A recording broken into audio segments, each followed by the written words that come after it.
வணக்கம். செல்வகுமாரின் அதிகாலை வானிலை ஆய்வறிக்கை. அதிகாரப்பூர்வ வானிலை அறிக்கைக்கு இந்திய வானிலை ஆராய்ச்சித்துறை அறிக்கையை பார்க்கவும். 2024 டிசம்பர் 8 ஞாயிற்றுக்கிழமை அதிகாலை பதிவு. வானிலை அமைப்பு. நேற்று தென்கிழக்கு வங்கக்கடல் மற்றும் தெற்கு மத்திய வங்கக்கடல் பகுதியில் உருவான காற்றழுத்த தாழ்வு பகுதி மிக மெல்ல நகர்ந்து மேற்கு வடமேற்கு திசை நோக்கி வட இலங்கை பகுதியை நோக்கி நகர்ந்து வந்து கொண்டிருக்கிறது. தமிழ்நாட்டிலிருந்து சுமார், அதாவது சென்னையிலிருந்து 1300 கிலோமீட்டர் தொலைவில் இருக்கிறது. நாகப்பட்டினம் மாவட்ட கரையிலிருந்து 1150 கிலோமீட்டர் தொலைவிலும், இலங்கையோட திரிகோணமலையிலிருந்து 850 கிலோமீட்டர் 900 கிலோமீட்டர் தொலைவிலையும், கல்முனைக்கு 800 கிலோமீட்டர் தொலைவிலையும், இலங்கைக்கு கிழக்கு தென்கிழக்கே நீடித்துக் கொண்டிருக்கிறது. இது படிப்படியாக மேற்கு வடமேற்கு திசை நோக்கி நகர்ந்து வட இலங்கை மற்றும் தமிழ்நாட்டின் டெல்டா மாவட்டங்களுக்கு நெருக்கமாக வந்து தமிழ்நாட்டின் அனைத்து மாவட்டங்களுக்கும் நிறைய மழை பொழிவை கொளுத்துவிட்டு பிறகு தென்கடலோரம் வழி குமரிக்கடல் வழியாக அரபிக்கடலுக்கோ அல்லது அடுத்ததாக வரக்கூடிய நிகழ்வோடு இணைவதற்கோ இலங்கையை சுற்றி கிழக்கு நோக்கி பயணிக்கும். ஆக இதன் காரணமாக ஏற்படக்கூடிய வானிலை அமைப்பு எப்படி அடுத்தடுத்த நிகழ்வுகள் இருக்கிறது. அதாவது டிசம்பர் 11ஆம் தேதியிலிருந்து 31ஆம் தேதி வரை 4 நிகழ்வுகள் இருக்கிறது என்று ஏற்கனவே சொல்லி இருந்தோம். இந்த 4 நிகழ்வும் நிறைய மழை பொழிவை தரக்கூடியது என்று சொல்லி இருக்கிறோம். முதல் நிகழ்வு படம் 1 டிசம்பர் 11, 12, 13, 14ஆம் தேதி மழை பொழிவை தரும். நிகழ்வு 2 15ஆம் தேதி ஒரு நாள் இடைவெளி கொடுத்துவிட்டு 16, 17, 18, 19, 20ஆம் தேதி வரை மழை பொழிவை கொடுக்கும். 20ஆம் தேதி நேற்று நம்ம இடைவெளி இருக்கும் என்று எதிர்பார்த்திருந்த நிலையில் 20ஆம் தேதி இடைவெளி இருப்பதாக தெரியவில்லை. அடுத்த நிகழ்வும் இதோடு வந்து இணைந்துவிடும். 21, 22, 23, 24ஆம் தேதி. 25ஆம் தேதி ஒரு நாள் இடைவெளி தெரிகிறது கிறிஸ்துமஸுக்கு. ஆனால் அந்த நாளிலும் தூறல் சாரல் நனைக்கும் மழை லேசான மழை எல்லாம் இருந்து கொண்டுதான் இருக்கும் போல் தெரிகிறது. ஆக அடுத்த நிகழ்வு 26லிருந்து 30ஆம் தேதி வரை. ஆக 11ஆம் தேதியிலிருந்து 30ஆம் தேதி வரை இடைப்பட்ட நாட்களிலே இடைவெளி என்று எதிர்பார்த்தால் 15ஆம் தேதி ஒரு நாள் மட்டும்தான். சார் என்ன சார் இவ்வளவு பீதியை கிளப்புறீங்க? நான் பீதியை கிளப்பவில்லை, சொல்வது நடக்கும். அச்சப்படாமல் நீங்கள் புரிந்து கொண்டு அதற்கேற்ற முன்னேற்பாட்டுடன் இருக்க வேண்டும் என்பதற்காகத்தான் இந்த அறிக்கையை நான் பதிவு செய்கிறேன். காரணம் என்னவென்றால் ஒன்றே ஒன்று புரிஞ்சுக்குங்க. அடுத்தடுத்த நிகழ்வுகள் அடுத்தடுத்த நாட்களிலே வரும் பொழுது, உதாரணத்திற்கு ஒரு பூச்சி விரட்டி அடிக்கணும், இல்லை வடிகால் வசதி செய்யணும், அப்படியே என்றால் கூட இடைவெளி இருந்தால் தானே நம்ம அந்த பணியை செய்ய முடியும். இடைவெளி இல்லாத பொழுது நமக்கு நீண்ட கால அறிக்கை தேவைப்படுகிறது. ஒன்றும் இல்லை, நிலக்கடலை போடலாமான்னு கேட்குறாங்க. ஒருத்தர் கேட்குறாரு, சார் இனிமேனா மழையெல்லாம் ஒன்றும் இல்லை நிலக்கடலை போடலாம்னு. எவ்வளவு விழிப்போடு இருக்காங்க பாருங்க. ஆக நிலக்கடலை எல்லாம் இப்பொழுது போட முடியாது. ஜனவரி மாதம் முதல் வாரத்துக்கு பிறகுதான் போடலாம் நிலக்கடலையும். அதிலும் கோடையில் மழை இருக்கிறது என்பதையும் நம்ம நினைவில் கொள்ளணும். கோடையில் மே மாதம் மழை இருக்கு, ஏப்ரல் சித்திரையில் மழை நிறைய இருக்கு, சராசரி கூடுதல் மழை இருக்கு. இதற்கெல்லாம் நம்ம அதுக்காக தனியாக ஒரு அறிக்கை போடுறோம். நம்ம கட்டமைப்பில் ஏற்படக்கூடிய இயற்கையோட மாறுதலுக்கு ஏற்ப நம்ம கட்டமைப்புகள்லாம் முதல்ல இந்த நிகழ்வுகளை பார்ப்போம். வரக்கூடிய 11ஆம் தேதி காலை மழை பொழிவை தொடங்கும். 10ஆம் தேதி நள்ளிரவே மழை பொழிவு தொடங்கலாம். அதாவது செவ்வாய்க்கிழமை இரவே மழை பொழிவு தொடங்கலாம் டெல்டா மாவட்டங்களில். 11ஆம் தேதி புதன்கிழமை அதிகாலை ஒட்டுமொத்த கடலோர மாவட்டத்திலையும் மழை தொடங்கிடும். டெல்டா மாவட்டங்கள் மற்றும் வடகடலோர மாவட்டங்களில் அந்த நிகழ்வு இலங்கை அருகே தான் வரும். நேரடியாக கரை கடந்து காற்று பாதிப்பை ஏற்படுத்தக்கூடிய நிகழ்வு அல்ல. ஒரு மண்டலமாக வந்தால் கூட இலங்கைக்கு அருகே வந்து தான் மண்டலம் ஆகும். மண்டலமானால் கொஞ்சம் தரையேறி தென்மேற்கு நோக்கி திரும்பிடும், அவ்வளவுதான். தென் மாவட்டங்களுக்கும் குமரிக்கடல் பகுதியை நோக்கியும் திரும்பிடும். அதாவது காற்றழுத்த தாழ்வு பகுதி என்றால் இலங்கையிலேயே திரும்பிடும். நன்கமைந்த காற்றழுத்த தாழ்வு பகுதினா யாழ்ப்பாணம் ஏறி பாக்ஜல சிந்தி வழியாக மன்னார் வளைகுடா போகும். ஒரு காற்றழுத்த தாழ்வு மண்டலம்னா டெல்டா மாவட்டத்தில் ஏறி ராமநாதபுரம் மாவட்டத்தின் வழியாக தூத்துக்குடி மாவட்டம் வழியாக கன்னியாகுமரி போகும். இப்படித்தான் வழித்தடம். முதல் நிகழ்வோட வழித்தடம் இதுதான். ஒருவேளை இன்னும் கொஞ்சம் தீவிரம் அடைந்தால் அப்படி வாய்ப்பு இந்த முதல் நிகழ்வில் தெரியல. ஆனால் நிறைய மழை பொழிவை கொடுக்கும். திருவள்ளூர் மாவட்டம் தொடங்கி கன்னியாகுமரி மாவட்டம் வரைக்கும் கடலோர மாவட்டங்களில் நிறைய மழைப்பொழிவு, அனைத்து மாவட்டங்களுக்கும் நிறைய மழைப்பொழிவு. இதில் ஏற்கனவே மழை பொழிந்த மாவட்டங்களுக்கும் இன்னும் மழை பொழிய இருக்கிறது. அது கொஞ்சம் உங்களை அறிவிக்கவே எனக்கு வேதனையாக இருந்தாலும் நீங்கள் எதற்கும் அதாவது அசால்ட்டாக இருந்துடக்கூடாது என்பதற்காக. ஏன்னா உங்களுக்கு சிலருக்கு எல்லாமே உணர்த்தி கொண்டிருப்பீங்க. பல்வேறு முன்னெச்சரிக்கை அடுத்த கட்ட நடவடிக்கை இறங்கும்போது அந்த அடுத்த கட்ட நடவடிக்கையும் பாதிப்பில் உங்களுக்கு வந்துவிடக்கூடாது என்பதற்காக. ஆனால் முதல் நிகழ்வே கிருஷ்ணகிரி மாவட்டம் வரைக்கும் மிதமான மழை பொழிவாவது கொடுக்கும். ஆனால் கடலோர மாவட்டத்திற்கு மிக கன மழை பொழிவு உண்டு. திருவள்ளூர், சென்னை, செங்கல்பட்டு மற்றும் காஞ்சிபுரம், விழுப்புரம், புதுச்சேரி, கடலூர் மற்றும் மயிலாடுதுறை, அரியலூர், நாகப்பட்டினம், காரைக்கால், திருவாரூர், தஞ்சாவூர், புதுக்கோட்டை, சிவகங்கை, ராமநாதபுரம், தூத்துக்குடி, திருநெல்வேலி, கன்னியாகுமரி. வடகடலோரம் டெல்டாவை பொறுத்த வரைக்கும் 11, 12, 13. மத்திய மாவட்டங்கள் டெல்டாவிற்கு தெற்கே 12, 15ஆம் தேதி வரை உண்டு. 14ஆம் தேதி வரை கண்டிப்பாக இருக்கும். மன்னிக்கவும், 14ஆம் தேதி வரை, 15 இடைவெளி, 14ஆம் தேதி வரை. தென் மாவட்டங்களுக்கு 13, 14 அதிகமாக இருக்கும். 13, 14. டெல்டா மாவட்டங்களுக்கு 14ஆம் தேதி வரை மழை உண்டு. வட மாவட்டங்களுக்கு 13ஆம் தேதி வரை, டெல்டா மாவட்டங்களுக்கு 14ஆம் தேதி வரை, தென் மாவட்டங்களுக்கு 12 தொடக்கம் 13, 14 கூடுதலாக இருக்கும். இப்படித்தான் முதல் நிகழ்வோட அமைப்பு. சார், இது மேற்கு மாவட்டங்களுக்கெல்லாம் கிடைக்குமா? நீலகிரி வரை கிடைக்கும், கோயம்புத்தூர் மேற்கு தொடர்ச்சி மலைப்பகுதி வரை கிடைக்கும், கிருஷ்ணகிரி வரை கிடைக்கும். ஆனால் அது விவசாயத்துக்கு ஏற்ற மழைப்பொழிவாக இருக்கும் மேற்கு தொடர்ச்சி மலை மாவட்டங்களுக்கு. சார், என்ன சார் இதையும் இப்படி பண்ணுறீங்க, எங்களுக்கு இது இன்னும் இப்படியே தள்ளிக்கிட்டே போகிறீங்களே. 27ஆம் தேதி நீங்கள் அப்புறம் அந்த நிகழ்வு அப்படியே நீலகிரிக்கு வடக்குப்புறமாக போயிட்டுன்னீங்க. கரூர் வரைக்கும் தான் மழை பெஞ்சுது, திருப்பூர், கோயம்புத்தூருக்கு மழை பெய்யலைன்னு சொன்னீங்க. இப்போ இந்த நிகழ்வையும் எங்களுக்கு பெரிதாக சொல்லலையே. பெரிதாக தான் சொல்லலை, மழை உண்டு. வரக்கூடிய 11ஆம் தேதியிலிருந்து 14ஆம் தேதி வரை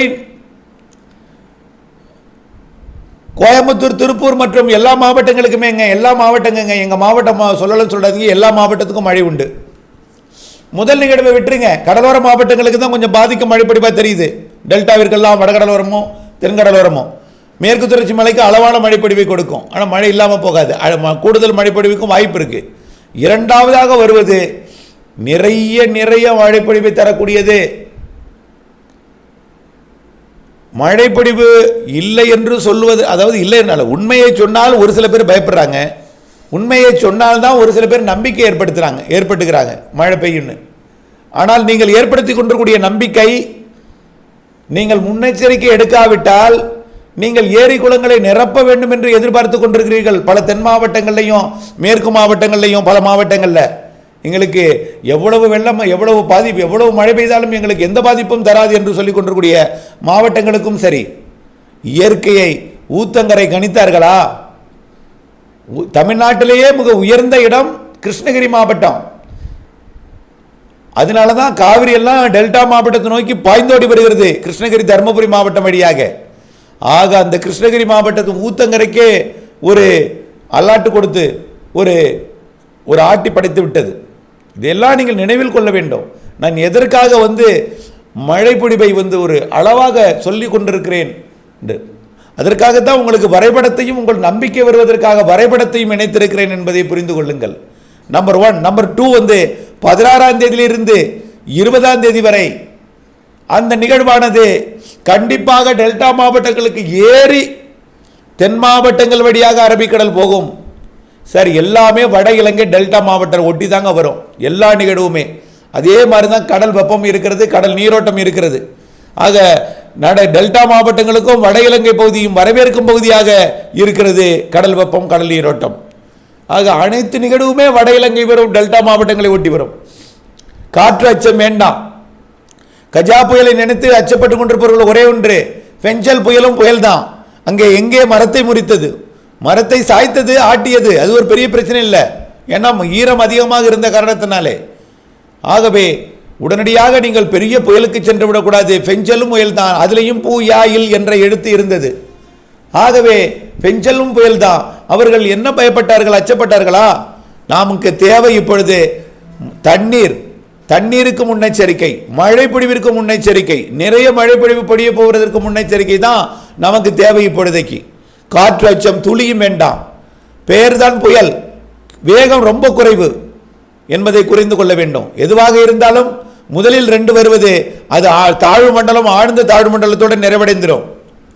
ஆனால் இந்த மாத இறுதிக்குள் 20ஆம் தேதிக்கு மேல் வரக்கூடியது ஒரு புயல் நிகழ்வாக இருந்தாலும் காற்று பாதிப்பு இல்லாத நிறைய மழை பொழிவை கொடுக்கும் நிகழ்வாக இருக்கும். தொடர்ந்து வானிலை அப்டேட்ஸுடன் இணைந்திருக்க வேண்டும். 20ஆம் தேதி வரை, 16லிருந்து 20ஆம் தேதி வரை கிட்டத்தட்ட ஒரு 75% மாவட்டங்களுக்கு ஒரு மழைப்பிடிப்பு, நிறைய மழைப்பிடிப்பை கொடுக்கும். சார் அந்த 25% என்ன சார், அப்போ அந்த மாவட்டம் எங்களுக்காக மழை பெய்யாமல் போயிடாதா? அப்படி அல்ல. அந்த 25% மாவட்டங்கள் ஏற்கனவே மழை பெய்த மாவட்டங்களாகவும் அடுத்த சுற்றில் மழை பொழியும் மாவட்டங்களாக, அதிக மழை பொழியும் மாவட்டங்களாக இருக்கும். ஆனால் எல்லா நிகழ்வும் சேர்ந்து 4 அதாவது அடுத்தது 20ஆம் தேதியிலிருந்து 21ஆம் தேதியிலிருந்து 24ஆம் தேதி வரைக்கும், அது 25ஆம் தேதி வரை கூட தொடர வாய்ப்பு இருக்கு. 24ஆம் தேதி வரை உறுதி.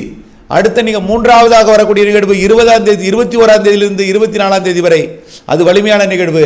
அதுவும் நிறைய மழைப்பொழிவை கொடுக்கும். அது அனைத்து மாவட்டங்களுக்கும் கொடுத்து விடும் நிறைய. ஆகவே நிறைய மழைப்பொழிவு இருக்கிறது. மழை பொய்த்து விட்டு போய்விடுமோ என்ற சந்தேக பார்வை மட்டும் வேண்டாம். மழை நிறைய பொய்ய போகிறது. அந்த மழை பொழிவிற்கு நாம் என்ன முன்னெச்சரிக்கை எடுத்திருக்கிறோம்? வடிகால் வசதியை செய்திருக்கிறோமா? ஏரி குளங்கள் கரையை வலுப்படுத்தி இருக்கிறோமா என்பதை மட்டும்தான் நாம் விவசாயிகளாகி நாம் பார்க்க வேண்டும்.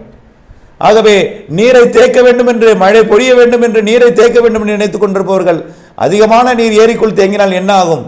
சிறு எறும்பு துளை இருந்தாலே போதும், எலிவலை தேவையில்லை, எறும்பு துளை இருந்தாலே போதும், அந்த எறும்பு துளையே அந்த ஏரி நீரை காலி செய்துவிடும்.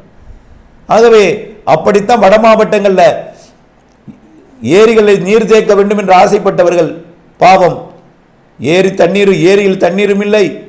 வயல்கள் எல்லாம் ஆற்றுப்படுகையின் காரணமாக மணல்களை கொண்டு வந்து குவித்திருப்பது வேதனை அளிக்கக்கூடியதாக இருக்கிறது. ஆகவே நமக்கு தேவை எப்பொழுதும் எதிர்காலத்திற்கு தேவையான கட்டமைப்புடன் முன்னெச்சரிக்கையுடன் இருக்க வேண்டும் என்பதுதான்.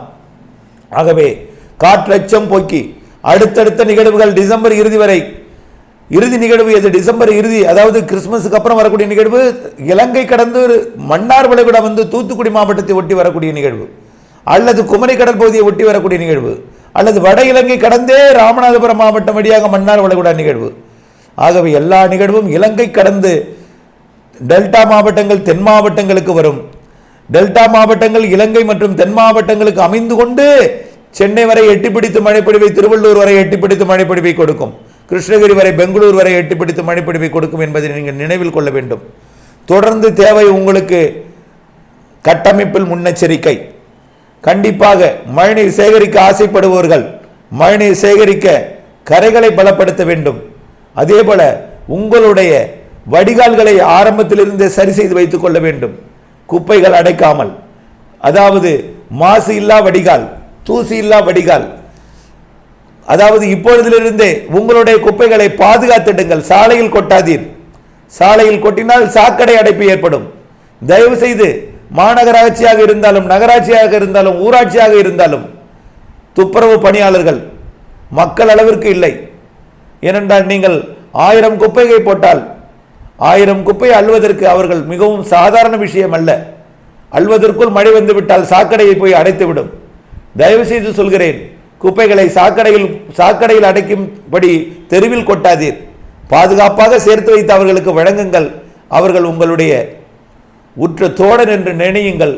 அவர்களையும், அதாவது அனைத்து மக்களுக்கு உதவக்கூடிய அனைத்து பணியாளர்களுக்கும் அரசுக்கும் ஒத்துழைப்பு கொடுத்து நீங்கள் உங்களால் முடிந்த முன்னெச்சரிக்கை, உங்களுக்கு தேவையான முன்னெச்சரிக்கையை எடுத்துக்கொண்டும், மழைப்பொழிவு நிறைய இருக்கிறது, இயற்கை ஏன் இப்படி செய்கிறது என்று வினா எழுப்பும் அளவிலே உங்களுடைய மனதும் வார்த்தைகளும் வரக்கூடிய, குறிப்பாக 11லிருந்து 14 வரை பெரிதாக இல்லாவிட்டாலும் அதுவும் ஒரு நிறைய மாவட்டங்களுக்கு நிறைய மழைப்பொழிவை கொடுக்கும். ஆனால் 16லிருந்து வரக்கூடிய மழை நிறைய மழைப்பொழிவு என்பதை நினைவில் கொள்ள வேண்டும். தொடர்ந்து முன்னெச்சரிக்கையுடன் வடிகால் வசதியை சீர் செய்து கொண்டு, ஏரி குளங்களின் கரைகளை பலப்படுத்தி கொண்டு, உங்களுடைய தாழ்வான பகுதிகளாக இருந்தால் உங்களுடைய ஒரு இருப்பிடத்தை அறிந்து, ஒருவேளை மழைப்பொழிவு நிறைய இருந்தால் எங்கே நாம் அடுத்த கட்ட, அதாவது எல்லா முன்னேற்பாட்டுடன் இருக்க வேண்டுமே தவிர அச்சமோ பீதியோ கொள்ளக்கூடாது. நமக்கு தேவை முன் எச்சரிக்கை. அந்த நேரத்தில் முன்னெச்சரிக்கை எடுக்க யோசிக்க முடியாது. ஆகையின் காரணமாக மழை பொழிவு நிறைய இருக்கும், ஆனால் காற்று அச்சம் மட்டும் வேண்டவே வேண்டாம். பெயர் வைக்கப்பட்டாலும் அதில் காற்று அச்சுறுத்தல் இருக்காது. நிறைய மழை பொழிவை தரக்கூடியது. இருந்தாலும் தொடர்ந்து வானிலை அப்டேட்ஸுடன் இணைந்திருந்து திட்டமிட்ட பணி செய்து லாபம் அடைந்திட அன்போடு கேட்டுக்கொள்கிறேன். அச்சம் தவிர்த்திருங்கள், காற்று பயத்தை போக்கி இருங்கள். தொடர்ந்து வடிகால் வசதியை சீர் செய்து கொண்டு, வடிகால் வசதியை சரியாக வைத்துக்கொண்டு முன்னெச்சரிக்கையுடன் இருந்திடுங்கள். வானிலை அப்டேட்ஸுடன் இணைந்திருங்கள். நன்றி.